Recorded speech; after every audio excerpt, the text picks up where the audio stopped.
For early access to more videos like this, plus exclusive content, community discussions, and more, become a patron at patreon.com/BrucePoinsett.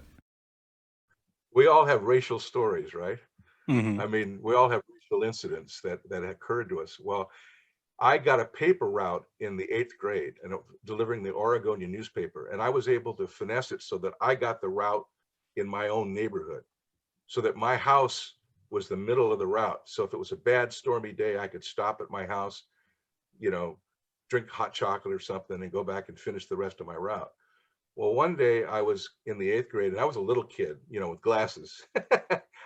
Went contact lenses later, but in those days I had glasses. So like now that I'm old, I have glasses again.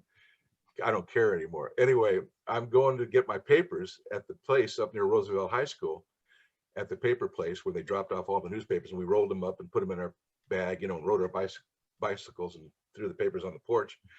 And so I'm walking my bike across this railroad overpass, getting ready to go to the news place. Pickup was right there on the edge of the railroad overpass on North Lombard, not far from Roosevelt High School, kind of where the Fred Meyer is today, if you know where that is. And so I'm there. Fred Meyer wasn't there yet. And so I'm there getting ready to get my paper, and I'm getting off my bike. And all of a sudden, these two bullies approach me, and they're teenagers, and I'm in the 8th grade, and they grab me and they knock my bike over. These two white guys, teenagers, much bigger than me, and they grab me and they hold me over the railing, over the railroad tracks, which are like, 50 feet down below. Wow. And they dangle me over the railroad tracks.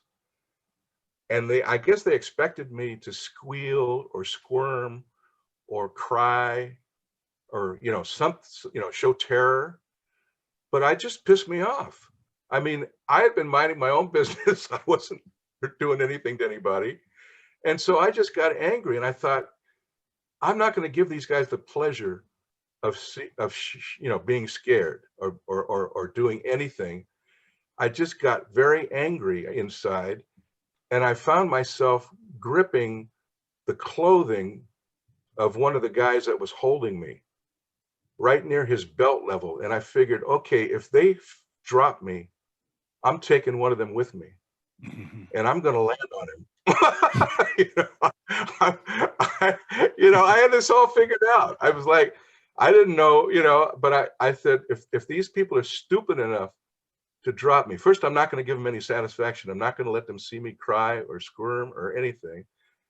And I just glared at them, didn't say a word, got my grip tightened around the one guy, and was waiting to see if they were going to actually, let me go over the railing. And when I didn't squirm and cry and anything and just glared at them, they finally just I remember they shrugged their shoulders, they put me down, and they just walked away. So, they were trying to provoke a reaction, and I didn't give it to them.